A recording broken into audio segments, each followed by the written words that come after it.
এই মুহূর্তে বাংলা টেলিভিশনের অন্যতম জনপ্রিয় নায়িকাদের মধ্যে একজন হলেন অভিনেত্রী সুস্মিতা দে। সেই অপরাজিতা অপু ধারাবাহিক দিয়ে অভিনয় জীবন শুরু করেছিলেন অভিনেত্রী। তারপর একের পর এক অনেক জনপ্রিয় ধারাবাহিক দর্শকদের উপহার দিয়েছেন তিনি।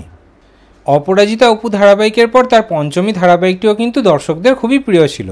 আর এই মুহূর্তে অভিনেত্রী সুস্মিতা দেকে আমরা কথা ধারাবাহিকে প্রধান নায়িকা কথার ভূমিকাতে অভিনয় করতে দেখতে পাচ্ছি। এই ধারাবাহিকে তার বিপরীতে প্রধান নায়কের ভূমিকাতে অভিনয় করছেন অভিনেতা সাহেব।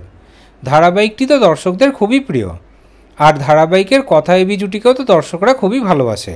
সেই কারণে ধারাবাহিকটি শুরু থেকে কিন্তু খুবই ভালো টিআরপি দিয়েছিল।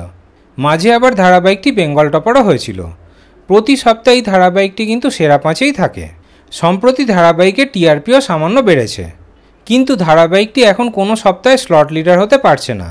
কথা যেই স্লটে সম্প্রচার হয় ওই স্লটে জি বাংলায় সম্প্রচার হওয়া ধারাবাহিকটি মানে জগদ্ধাত্রী ধারাবাহিকটি কিন্তু প্রতি সপ্তাহে স্লট লিডার হয়ে যাচ্ছে। আর দুটি ধারাবাহিকের টিআরপির পার্থক্য কিন্তু অনেকটা বেশি হয়ে যাচ্ছে। এমনটাই যদি চলতে থাকে তাহলে কিন্তু কথা ধারাবাহিকে দর্শকদের জন্য খুব শীঘ্রই একটা খারাপ খবর আসবে। খবর পাওয়া যাচ্ছে যে কথা ধারাবাহিকটি যদি আগামী দিনে স্লট লিডার হতে না পারে তাহলে খুব শীঘ্রই কথা ধারাবাহিকটিকে কিন্তু অন্য স্লটে পাঠিয়ে দেওয়া হবে, অনেক রাতের দিকে পাঠিয়ে দেওয়া হবে, অথবা ধারাবাহিকটিকে শেষও করে দেওয়া হতে পারে। তাহলে এখন সব কিছু সময়ের ওপর নির্ভর করছে। আগামী দিনে যদি কথা ধারাবাহিকের টিআরপি বাড়ে এবং ধারাবাহিকটি স্লট লিডার হতে পারে তাহলে ধারাবাহিকটি কিন্তু ওই স্লটেই সম্প্রচার হবে। ধারাবাহিকের টাইম স্লট পাল্টানো হবে না অথবা ধারাবাহিকটিকে শেষ করা হবে না।